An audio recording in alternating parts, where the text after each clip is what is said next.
Been a long time since I've done one of these, but Zodiac specifically requested that I do a breakdown of this video. So here we are. I started this project almost 2 years ago, so I just wanted to thank Zodiac for being very patient with the process, especially since he basically commissioned me on a whim at a time where I really needed the money. But to be clear, it definitely wasn't 2 years straight of editing. The syncing only took 3 days, but after that my availability to work on this project was severely limited. There was going to be more of an intro and an outro. You can see where I truncated the beginning of the song here, just for the sake of brevity, because I eventually made the executive decision to cut some things so that I could ensure the video actually came out. Otherwise, I felt like it never would.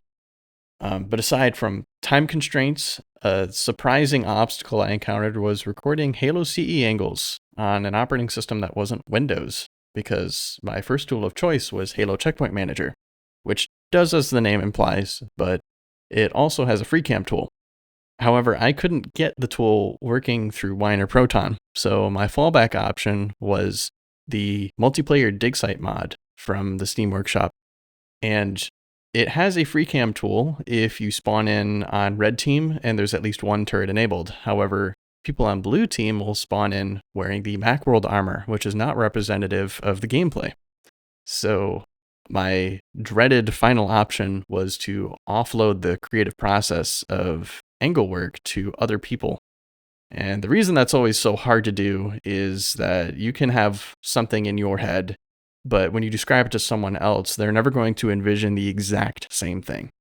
But I did want to thank Xander, Trucchio, and Broey for capturing these angles on my behalf, because they still did a great job, even if it's not exactly the same, because it never can be. And additionally, Ultravis and Zodiac for being body actors for these angles.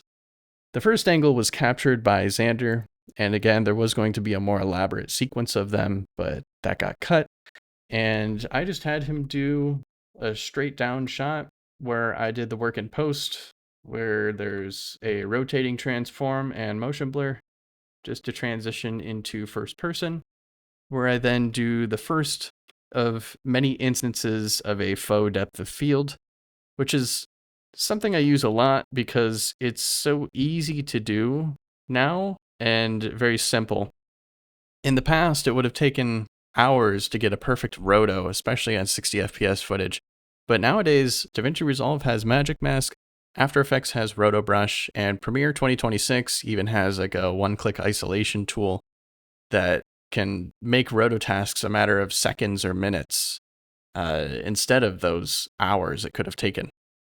And it just allows you to create a very simple isolation on your subjects that draws the viewer's eye to whatever you want them to look at.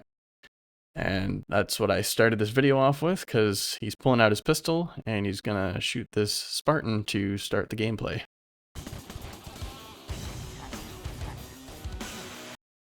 This effect here is a recreation of an OFX plugin by New Blue Effects called RGB Shift. And I had to recreate it because OFX plugins, for the most part, do not exist on my operating system. But the plus side is that Fusion allows me to recreate plugins as what they call macros, which is just a preset of node logic. And so I created a dynamic macro that emulates the functionality of New Blue's RGB Shift. This angle was also captured by Xander, and we had to do a few takes for this because the movement was a little more dynamic, but I did still have to do a lot of work in post to get it how I wanted it. So one of the issues was just centering on the Spartan. You can see a little bit of a weird wobble in the motion because that is keyframed in post. And then the Spartan's footsteps are synced to the music. And so I decided to motion track and stabilize on what we will call the chin, I guess, of the helmet, because that allowed the bobbing up and down of the walking animation to also sync with the music. But I also added depth of field to this, the fake kind, and it's still done incorrectly though. I don't recommend other editors do it the way I did, because this is too simple. I take the Spartan. Yes, there's a clean mask. he's in focus and the background is not. However, a real camera does not produce a depth of field that way. It is a range of depth that creates a subject that's in focus and out of focus. So what I really should have done here, and this is the case for several other angles, is create a matte that covers almost the entire scene except up to the point where his feet contact the ground, feather it off to create a smooth roll off, and use this as a holdout matte to combine the masks, and then that would look more accurate to real depth of field. But this is too isolated. It's almost like he's just walking on a separate blurred image instead of how it should be. So tip for anybody else out there doing a fake depth of field, because CE does not have, as far as I know, a method of doing motion controlled camera work where you can do a depth pass and a regular pass to isolate things in conjunction. These next two angles were recorded by Trucchio. We just had the idea of doing a little Spielberg zoom on them, which is this keyframed FOV change. So the camera moves very little, but most of the motion is in this FOV change. And I did use an actual depth matte on here because Fusion has a node that allows you to do that. And the way it works is you have, for those unaware, the values of black and white create a grayscale image that maps luminance to a value. So 1 is supposed to be full solid white, and then 0 is complete black. So if you view a blur, let's say this blur has a value of 3.5, where it's black, it'll be multiplied by 0, which means there's no blur. That's why this is in focus back here. And then 1 is going to be 1 times 3.5, so there's 3.5 amount of blur here. And this is how a real depth of field should work, because you're using actual depth-aware values. Now, my only reason for not always using this tool is that the depth map is machine learning generated, which is way faster than doing it by hand. However, it lacks temporal coherence. So even with the better algorithm that it has over here, it's supposed to help with that, but there is still a degree of flickering, especially when there's a lot of motion. But with blur, you're not trying to isolate a really hard edge. So oftentimes you can get away with it being a slightly inaccurate fall off. And also the fact that there isn't a whole lot of motion in this angle to begin with, it also helps. The next angle, though, is another fake depth of field, which, again, looks like he's just sliding on a blurred background. But it's just got that in a Spielberg zoom. And this transition, I was actually asked about how I did this, but it's just a Resolve preset called Tunnel of Light. The only thing I changed were these 3 glow parameters. And I do prefer to use effects and modify the defaults. I don't like using how they look out of the box, but as a very synesthetic editor, because I'm not creative, this just kind of paired with what I was hearing, and it made sense to me. The song has this warping sound, and to me, that looks like a warping visual, so I was like, okay, this is where I'm putting it. It makes sense to me. Moving on, though, this right here is just an enhanced explosion. So here's a before and after. I go into Fusion.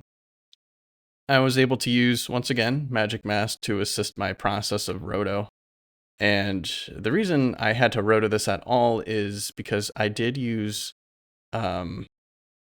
a luminance threshold on the rays so that it would only capture the brightest areas and enhance those. But the Magnum and the HUD elements are about the same level of luminance, so I had to hold that out from the rays so it wouldn't be affected by it. And the camera shake is designed to simulate a little shock wave of the explosion around the corner.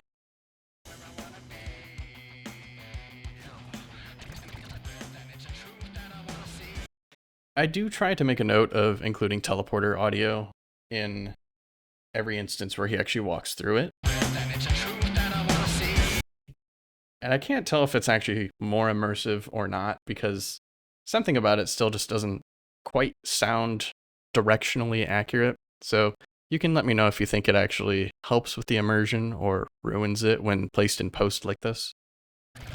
So aside from using blur as a means of subject focus, I also use it more as almost like a time-wasting fill-in. So reloads are not actually important to what you're seeing a lot of the time when it comes to a clip. Maybe if it's like a sniper reload and then an immediate no-scope after, it's a little different. But most of the time, the reload doesn't matter, but it's a sync point.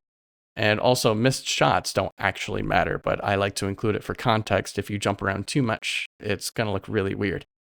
So I will often blur on a reload, and I will blur in between missed shots. So a shot will take place, and then I blur a certain amount in between each one to help add something happening to the screen, whereas otherwise it would not be as interesting to look at.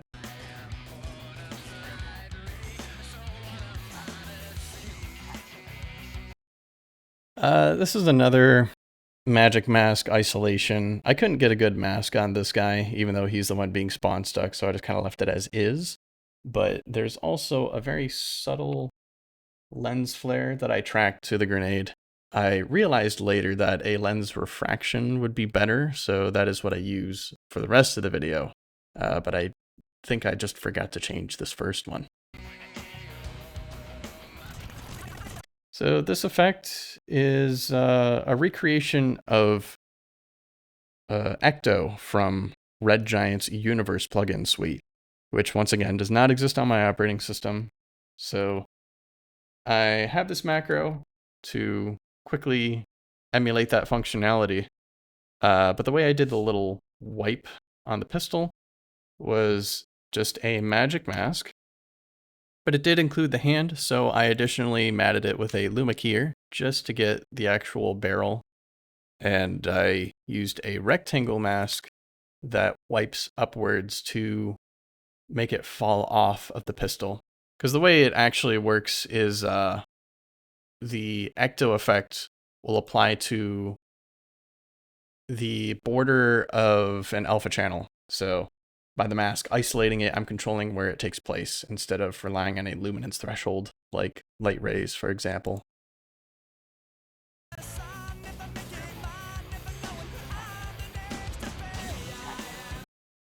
This effect was actually inspired by a video that, if you're a seasoned montager, you probably know where I'm going with this. And I can't remember which video, but it was edited by Zestel. And there was a high ground Killpocalypse that switches between a different clip halfway through. And people didn't notice this for years because it was so subtle. But the one giveaway is that it started on one team and then the second clip was on another team. But it was just so seamless. People were not aware for a long time. So this clip, I decided to do that, but intentionally, because the starting point of the next clip and the ending point of this one are so close. I thought, okay, why don't I just place them next to each other, but to transition the fact that they're on different teams, I will animate a hue shift. So I rotated the red to blue, which does catch some of the blood, but no one's really going to notice. And then here's the next clip, and then it just continues on. Here is yet another effect that I abuse from the Red Giant Universe suite. There was a transition called, I think it was just called Warp, actually. But I recreated it and called it Spin Zoom, and I added a few extra parameters to it. But long story short, it lets me control where it's zooming to, how far it spins, how fast it spins, the animation curves, the direction, and lens distortion, prism blur, which is like that chromatic aberration you see, the little RGB splitting right here, and radial blur. I just throw it on this video a whole bunch because it looks nice, but I do try to vary the direction and where it actually animates to throughout the video, because it's meant to be a very dynamic transition plugin so that I can change it up every once in a while, even if I am abusing it like in here. And here's the first case of me actually using the lens refractions like I'm supposed to, so that the brightest object on the screen reflects into the visor.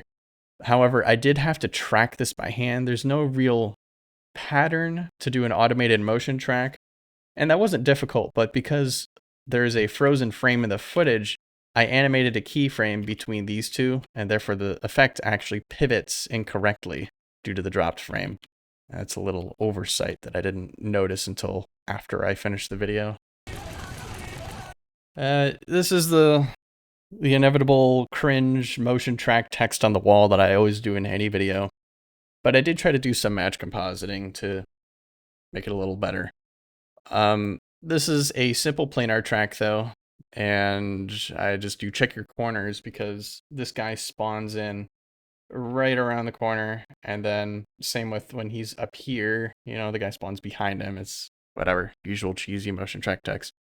The issues I had with this is, one, I could not find the original Halo CE font. I used Conduit ITC, which I believe is the HUD font for Halo Reach and Halo 3. If anyone knows what the actual Halo CE font is, please let me know. I'd like to have it for future use cases. And additionally, besides color matching and motion tracking, there is this little red line that animates over time. So I did motion match that to this as well.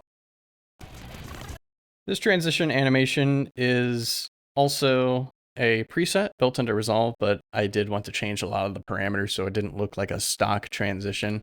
The default has a lot of red and orange and blacks in it to represent fire because it's like a, you know, paper burning type transition. But I thought that it contrasted way too much with this blue footage that it was switching to. So instead it's got a lot of blues and purples, and there's a randomized hotspots option. I toyed around with this to get the animation that I actually liked on it.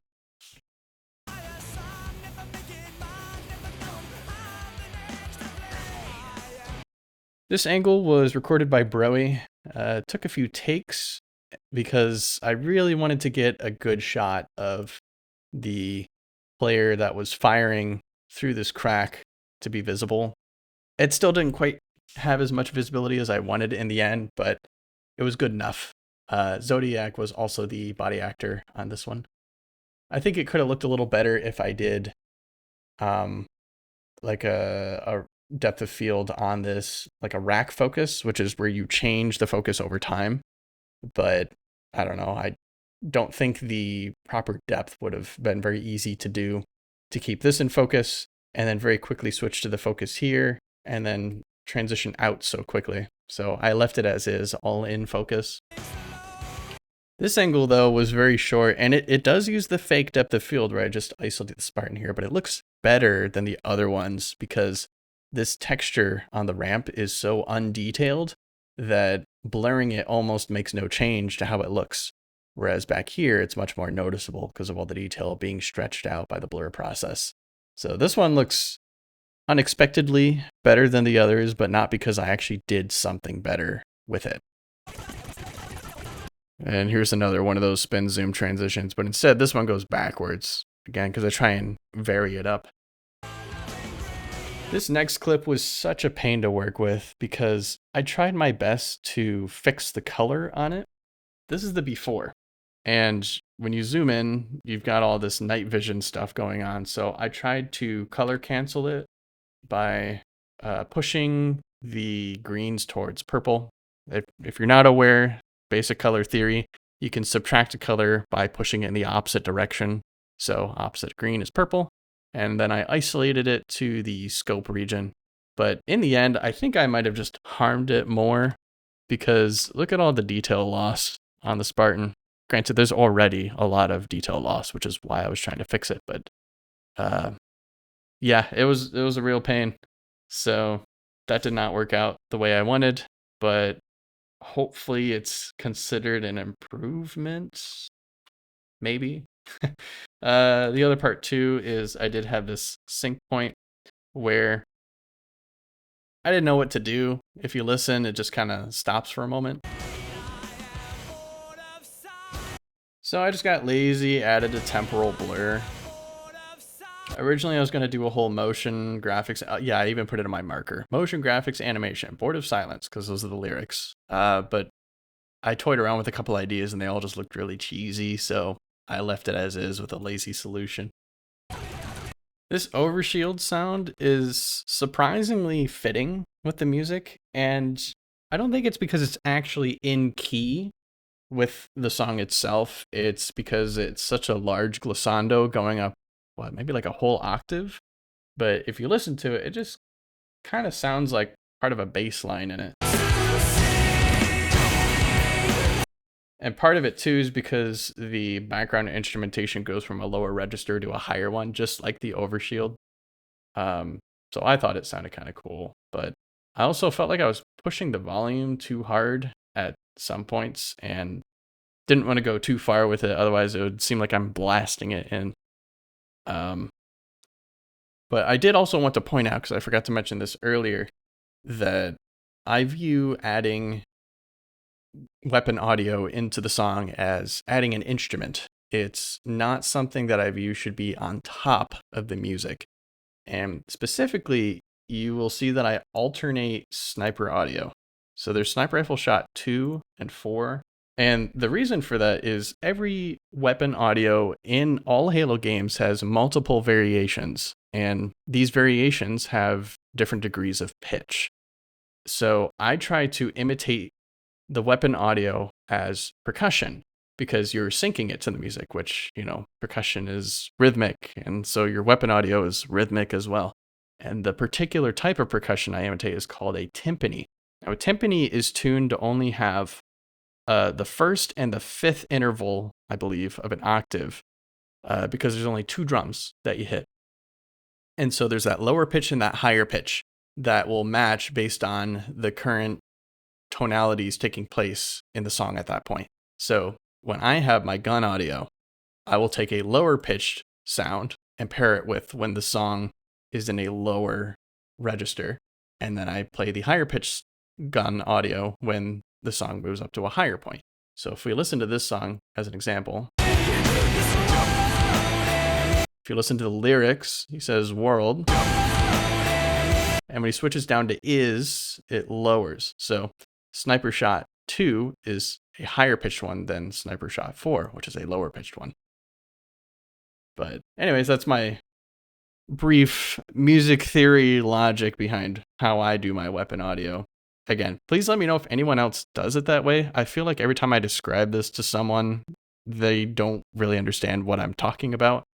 And I always find it so interesting that people know how to sync really well with no music theory knowledge, because I simply can't do that. It's always been in my background.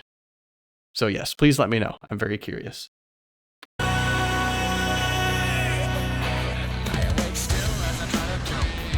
The song transition here is surprisingly not a fade out of any kind. I'm almost always doing some sort of a fade to blend, but I just take the end of a phrase and match it here to cut.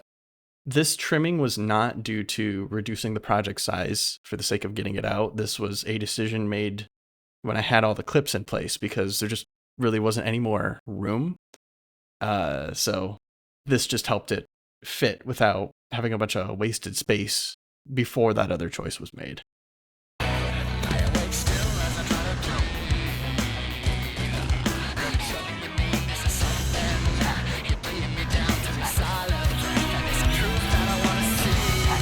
And again, with this overshield, you can hear the strings.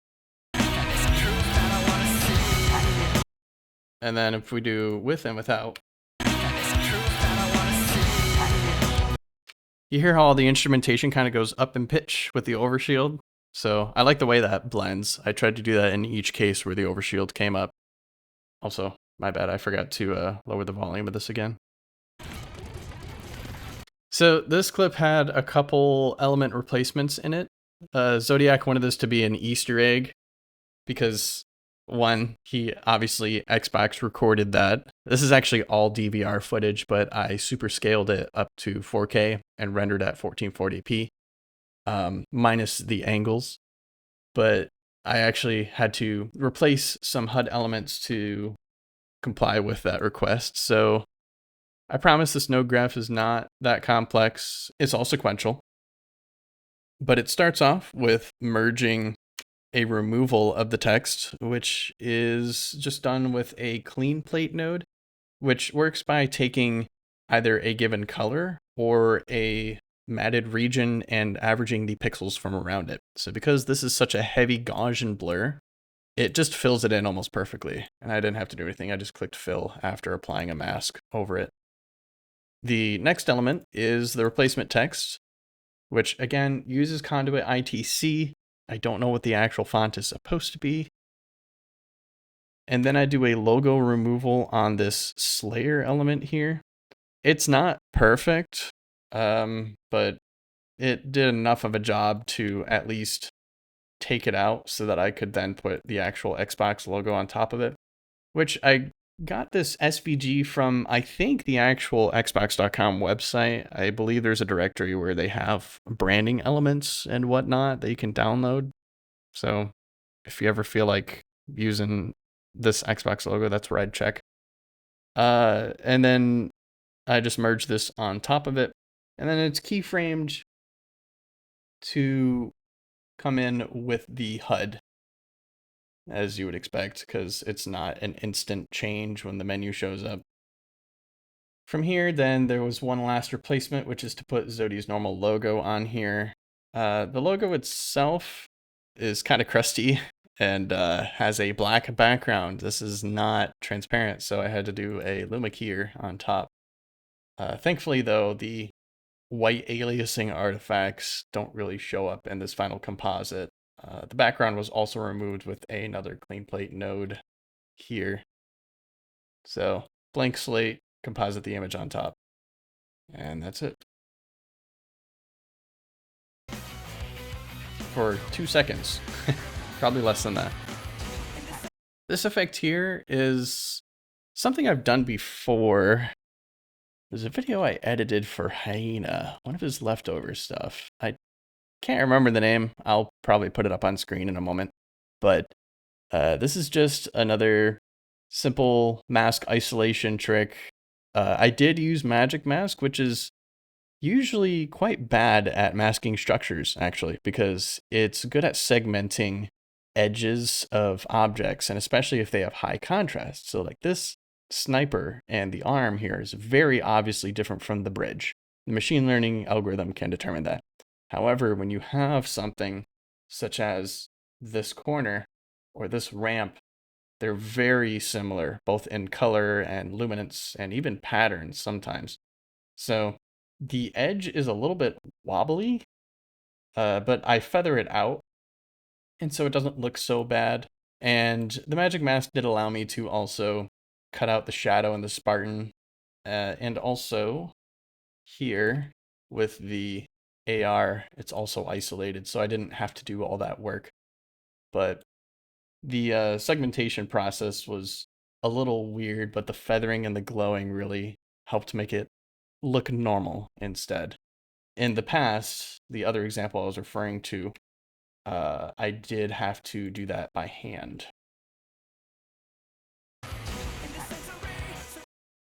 This transition here, I was going to pull a silly goose, I suppose you could say. There's a video he edited into the Trank, which has this transition. However, it is from New Blue Effects, also called Roll. This is just my recreation of that plugin. And he has a part where the Spartan is isolated throughout the entire transition and then pulled up over the roll so that it draws your eye by the time that the transition is finished. Unfortunately, my transition did not line up to do that because it rolls and then the Spartan jumps out, and I couldn't really retime it in a way that matched the music, so I just left it as a regular roll. This is just some more Magic Mask, and I used a pseudo color effect, which maps luminance to different hue values, and then I just rotated it synced to the beat. This was an effect that Zodiac requested specifically. He said, hey, can you change the color on the scope during this? And I said, sure. And I figured it would look a little better if I added a lens flare as well, just for some additional effects. Another spin zoom, but this time it was backwards and rotating right instead of left. Again, just for variety. And another mask isolation on the pistol, because once again, I used blur as a means of distracting you from the wasted time before something continues in the clip, but also drawing your eye to the pistol that is about to be used.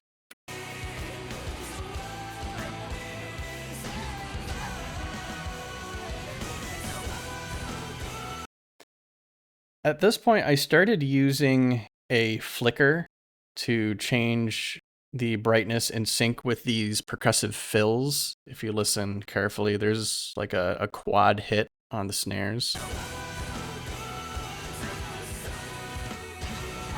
And that was mostly just a time-saving function. Usually, I will actually keyframe opacity by hand every single time, but it was fast enough to where it just wasn't really noticed over that short a time to be any different, so I found it to be much quicker. This was a last-second addition that Zodiac requested after I sent him a release candidate render. So it started with the shield drain audio and the gunshot from the other person. So I retimed it slightly to sync the other gunshot that he receives. And with this shield, I sped it up so that the beeping was tempo mapped to the song. And I noticed it was just one semitone off. And I realized, oh, I could fix this. So this is what it sounded like before. It's dissonant. You can hear that clashing of harmonies. So I just brought up one semitone, and then now it's also pitch mapped. This was one of the only angles I was able to record myself because there were no players required. So this is actually using the DigSight mod. I did a much better job pairing the position of the start of the angle than the end of it. But I just add some zoom blur and rotation in post. Even though you can't actually rotate the camera left and right in real time, it just would have taken a lot more tries to get that correct. And it doesn't perfectly match here, but I did not want to take a bunch of tries doing this. And when you play it back at full speed, it's not very noticeable.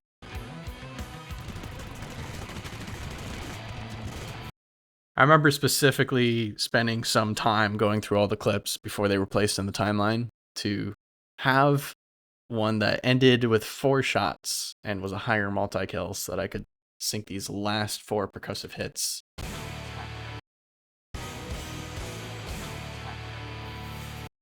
And I don't think I need to explain why.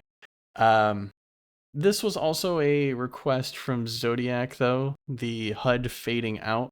This was just using the object removal node in Fusion, but it doesn't look the way I would have liked, and I probably could have fixed this if I did a clean plated version and then cross-dissolved it manually.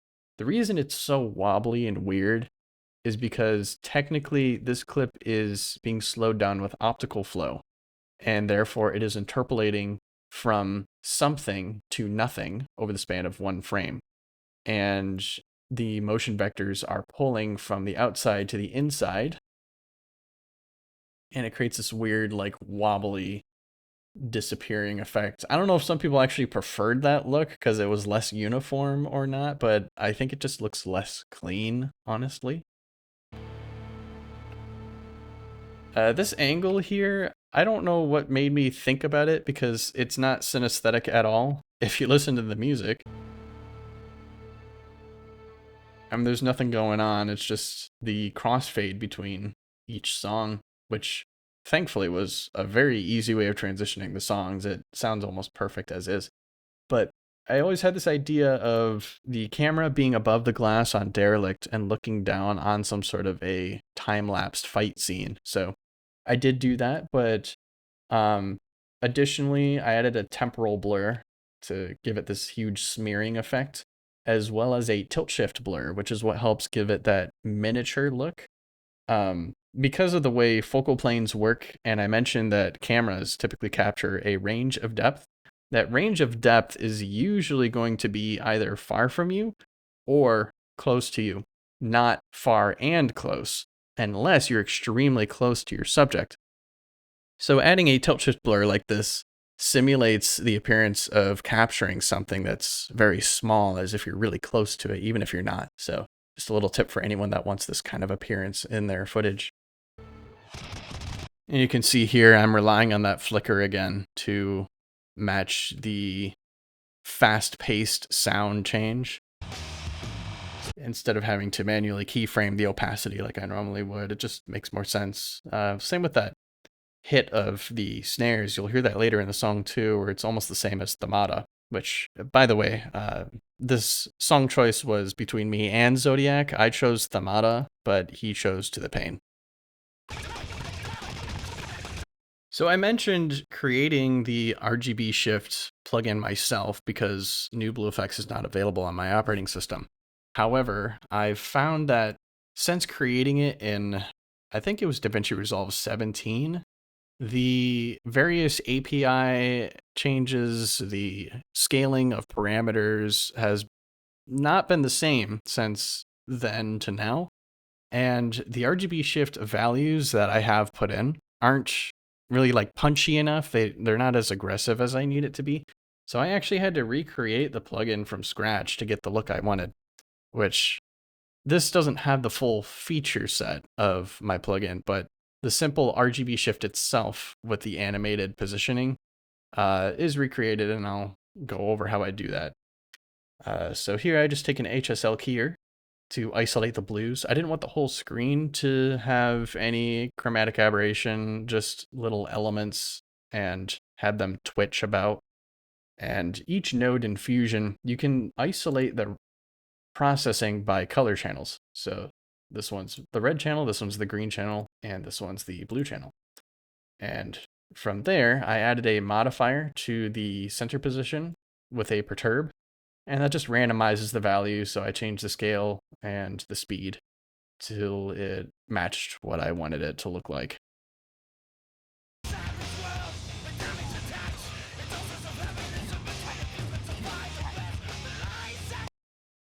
This transition is one that I am going to call out a couple people for. Zertrukio, for example. Every time I see somebody use this transition, they just slap it on and then leave it at default.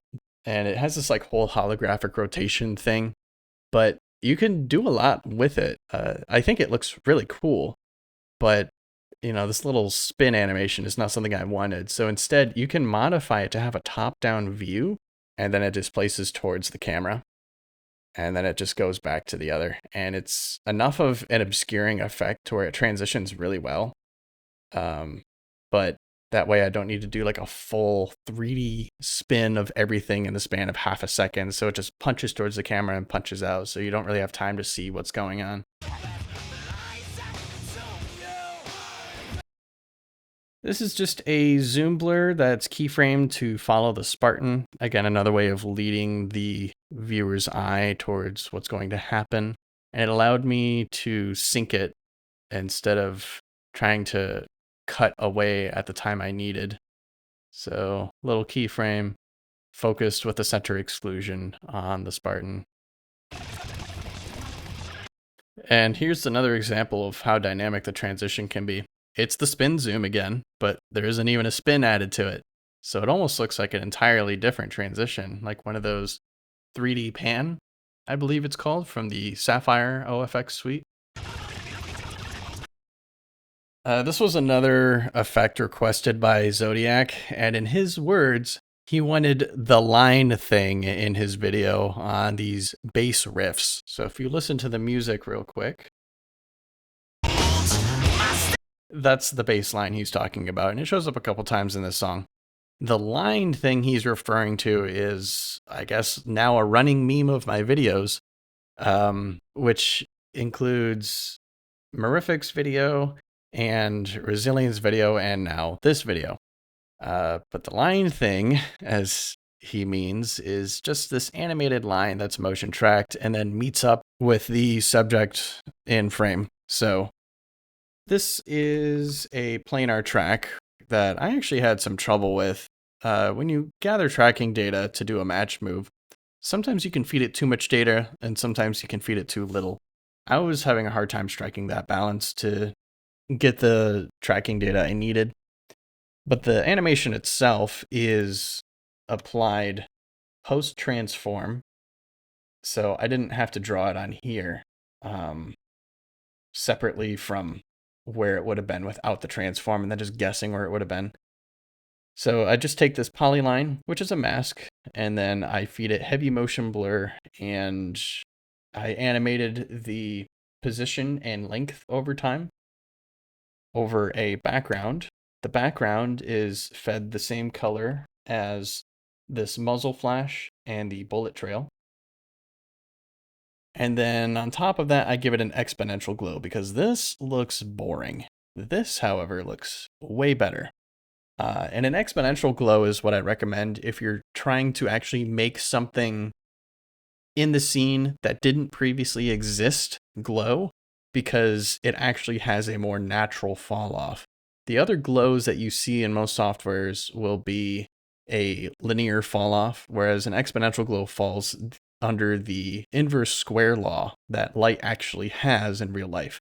Now, it's not perfectly photoreal because it's not a 3D object casting light onto an actual surface. It's just that the fall off is correct. But other than that, I also added easing to the animation, so it has a little bit of a slow start and a slow end, but a very fast middle part.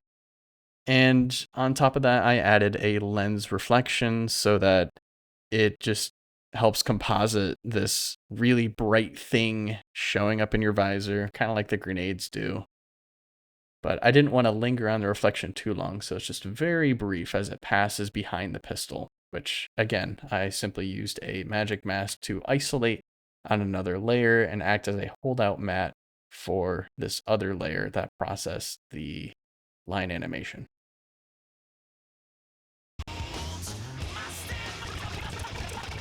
You can see where I slowed down the footage here because I actually spent some time gathering a proper planar track over this doorway because I was going to do another cringe text track thing. And I decided to make the correct decision and not do that. And then here I ended up using a cringe motion track anyway. So this is just to lead your eye once again. It's an arrow with some fast noise displacement on a mask so that it doesn't just look like a plain straight arrow. And I don't have the whole arrow showing all at once, but I did feel like something needed to draw your eye towards where the player was going to be spawning, because there's very little time to actually process what's happening on the first take. And I always believe that when you are watching a montage, you should be able to process the gameplay on the first take. Otherwise, you have either over-edited or edited the footage incorrectly. Whereas if someone is going back to view something because, I don't know, they think a certain detail of the clip was cool or the editing on a certain spot was neat, that's fine. But being unable to process it in real time, that's an issue. This block glitch transition, I'm not a fan of. I think this is one I need to rebuild myself, similar to BCC Digital Glitch, which is another plugin I do not have available to me anymore. My main complaint with this particular transition, it has this weird bump at the end, and you can't seem to take that out. At least I played around with a lot of the parameters and couldn't get it to look the way I wanted. But I did rely on it a couple times regardless.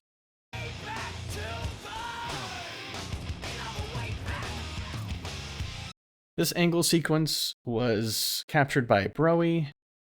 I'm the body actor in this one, again with a fake depth of field, but it does work this time because there's no additional surface to be standing on.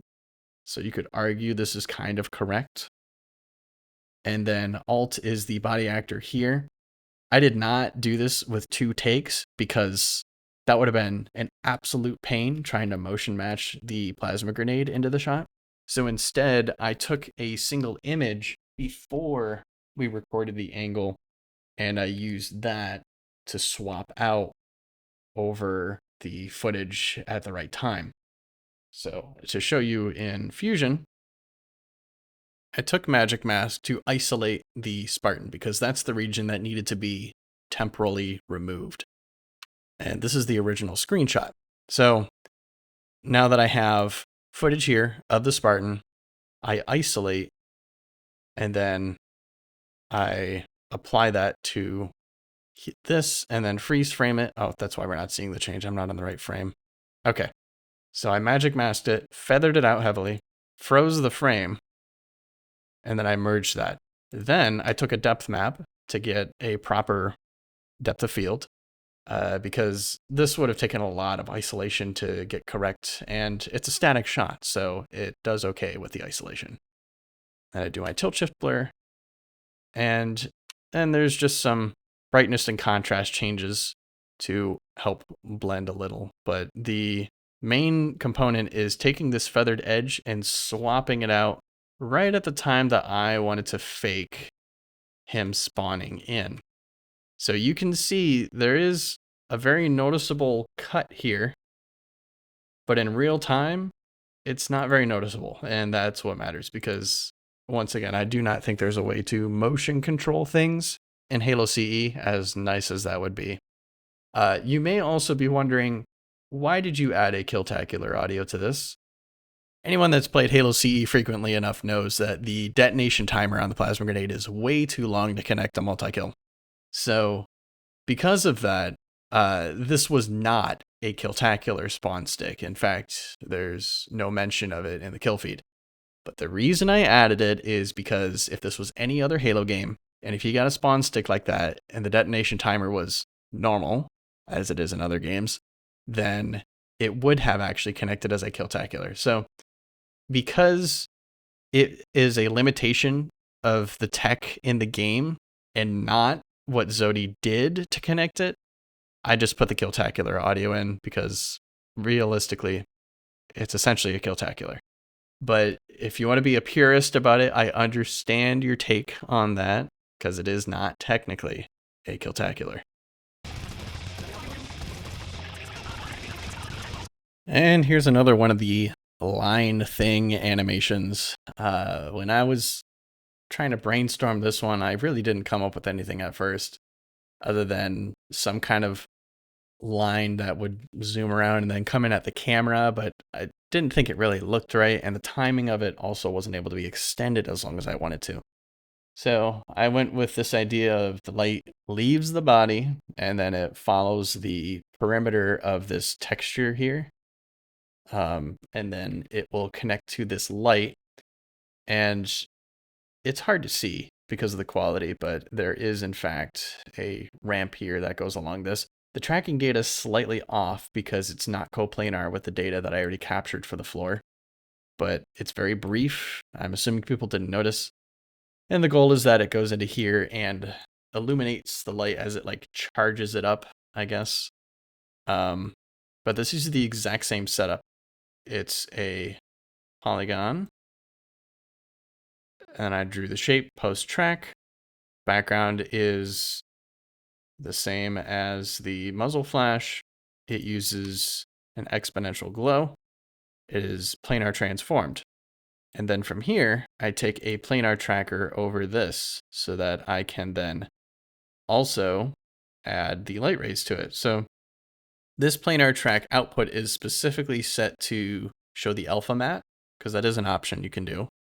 And then I converted the luminance of the alpha map to a bitmap so that it could be isolated on this secondary exponential glow, because that glow actually increases with the light rays, which you can see I added an expression so that it would be the value of the exponential glow divided by 1.5 so that they illuminate together. But this tracker had to be here because if I did not motion track the center point of the light rays, as I had the footage move left and right, the light rays would have also moved left and right instead of perpetually being straight up. And then this glow is just used to white out the first person footage and then transition into the next clip.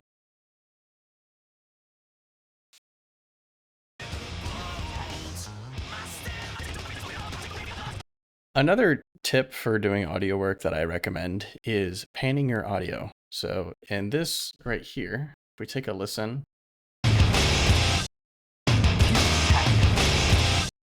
yes, it's synced, but also you can hear it mostly in the right headphone over the left. I think that is an underutilized trick, and just about every software should have that. I mean, I know Vegas has it, Resolve has it, Premiere has it. Fairly certain After Effects even has it. You shouldn't have to bring anything into Audition for that alone.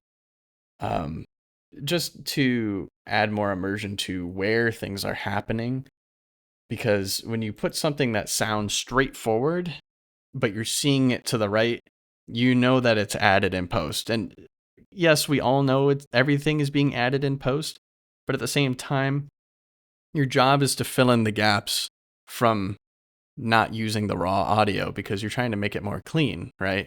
So that you can sync everything without the pitch being changed as it's retimed, and you are in control of what gets put back into the shot. This process is called Foley in the post-production world. And it's definitely applicable to montages. It's just sometimes little details I feel are lost.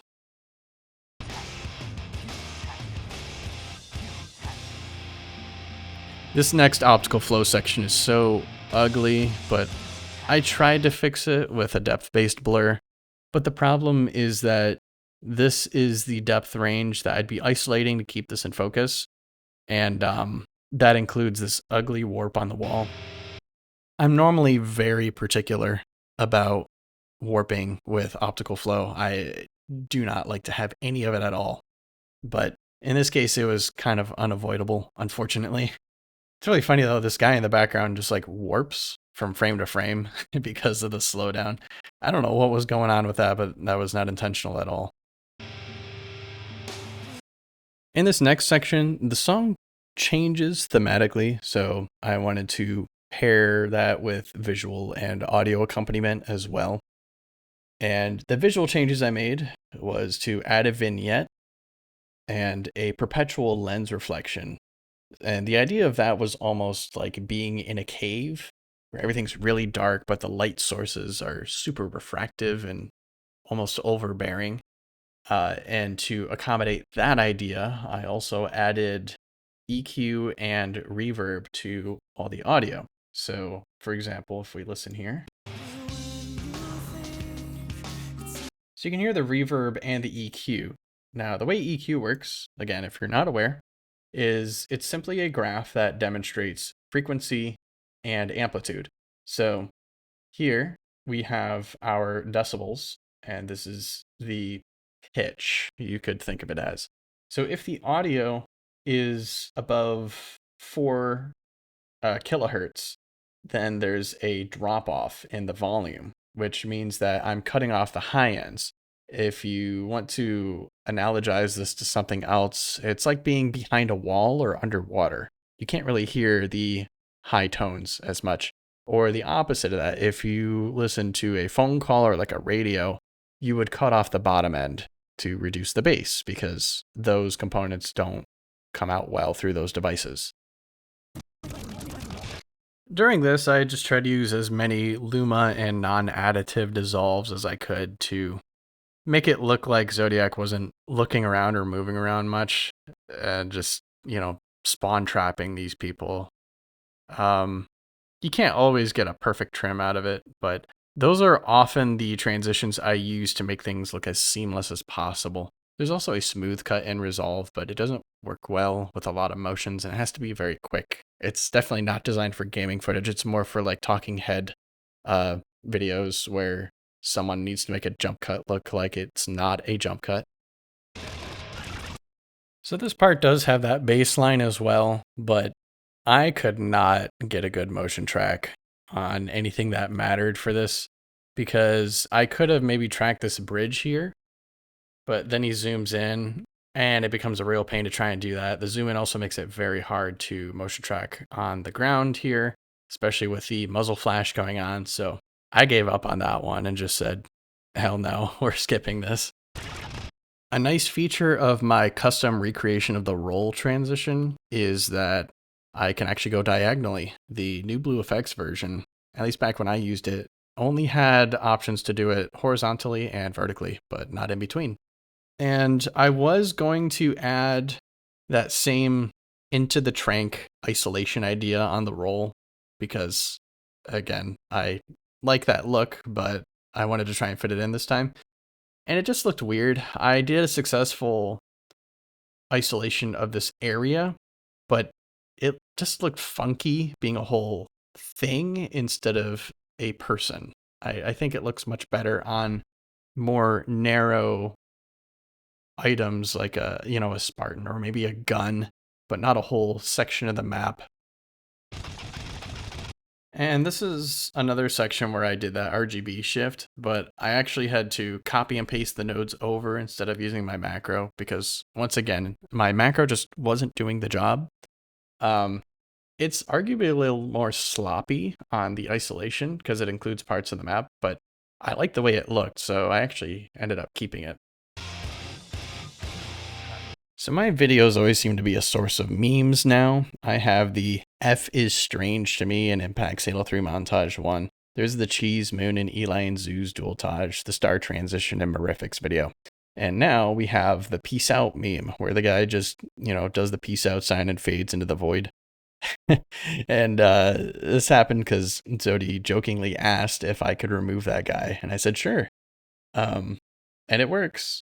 But that's only because I can fade it out over a pattern like this, whereas I can't remove it entirely from the start due to the object removal algorithm not being great against super high contrast edges like this. It would bleed the dark part into the light part, for example, and just wouldn't look convincing.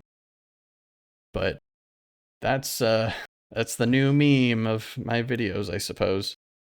And this last angle was just a triple planar track. I did have to do 3 separate planar tracks because normally things that are coplanar will work across the same surface, but my issue is that this camera angle pans in from one point pretty far and it loses detail. So that detail loss actually resorts to a lot of wobbling on the other side. But if I did multiple planar tracks, then the data was solid. The texturing on the text itself is a single noise node, which this is a third-party utility. It is not part of Resolve, but it gives you more control over the fast noise node.